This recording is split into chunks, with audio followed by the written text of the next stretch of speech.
Social democratic party of India SGP கட்சியினுடைய 63வது வட்டம் நடத்துகின்ற நாட்டின் 77வது குடியரசு தினத்தினுடைய கொடியேற்ற நிகழ்வில் பங்கெடுப்பதில் மிகவும் மகிழ்ச்சிகரமான நிகழ்வாக கருதுகிறேன்.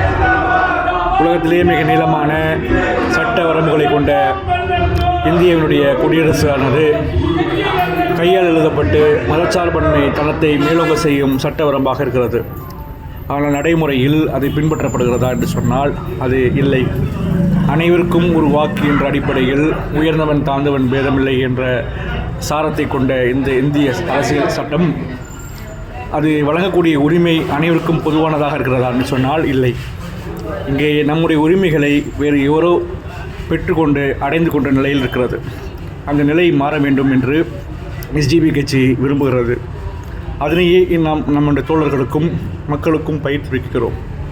ஆக வரக்கூடிய நாட்கள் சுதந்திரத்தையும் குடியரசையும் பேணக்கூடிய